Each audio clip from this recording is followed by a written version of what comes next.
కర్నూలు జిల్లా చిన్నటేకూరు వద్ద Vemuri Kaveri travels bus దగ్ధమైన ఘటనలో పలువురు ప్రయాణికులు సురక్షితంగా బయటపడగా మరికొందరి క్షేమ సమాచారం తెలియడం లేదు. నిజాంపేటలో బస్సు ఎక్కిన నెల్లూరుకి చెందిన హర్ష సురక్షితంగా ఉన్నట్లు తెలుస్తుంది. రాత్రి కుకట్పల్లి వై జంక్షన్ లో బస్సు ఎక్కిన చందన, మంగ అనే మహిళల ఫోన్లో స్విచ్ ఆఫ్ వస్తున్నాయి. బహదూర్పల్లిలో బస్సు ఎక్కిన సుబ్రహ్మణ్యం అనే వ్యక్తి సురక్షితంగా ఉన్నారు.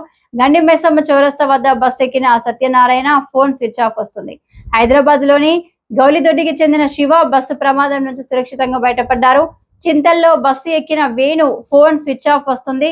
ప్రమాద సమయంలో ట్రావెల్స్ బస్సులో మొత్తం 43 మంది ఉన్నారు. వీరిలో 41 మంది ప్రయాణికులు కాగా 2 డ్రైవర్లు ఉన్నారు. ప్రయాణికుల్లో 2 చిన్నారులు, 10 మంది మహిళలు ఉన్నట్లు తెలుస్తుంది. దగ్ధమైన బస్సుల నుంచి 19 మృతదేహాలను ఫోరెన్సిక్ బృందం వెలికితీసింది. కర్నూలు జిల్లా చిన్నటేకూరు వద్ద వేమూరి కావేరీ ట్రావెల్స్ బస్సు దగ్ధమైన ఘటనలో పలువురు ప్రయాణికులు సురక్షితంగా బయటపడగా మరికొందరి క్షేమ సమాచారం తెలియడం లేదు. నిజాంపేటలో బస్సు ఎక్కిన నెల్లూరుకి చెందిన హర్ష సురక్షితంగా ఉన్నట్లు తెలుస్తుంది. రాత్రి కుకట్పల్లి వై జంక్షన్ లో బస్సు ఎక్కిన చందన, మంగ అనే మహిళల ఫోన్లో స్విచ్ ఆఫ్ వస్తున్నాయి. బహదూర్పల్లిలో బస్సు ఎక్కిన సుబ్రహ్మణ్యం అనే వ్యక్తి సురక్షితంగా ఉన్నారు. గండి మెసమ్మ చౌరస్తా వద్ద బస్సు ఎక్కిన సత్యనారాయణ ఫోన్ స్విచ్ ఆఫ్ వస్తుంది.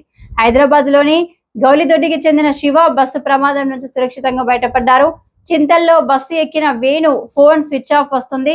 ప్రమాద సమయంలో ట్రావెల్స్ బస్సులో మొత్తం 43 మంది ఉన్నారు. వీరిలో 41 మంది ప్రయాణికులు కాగా 2 డ్రైవర్లు ఉన్నారు. ప్రయాణికుల్లో 2 చిన్నారులు, 10 మంది మహిళలు ఉన్నట్లు తెలుస్తుంది. దగ్ధమైన బస్సుల నుంచి 19 మృతదేహాలను ఫోరెన్సిక్ బృందం వెలికితీసింది.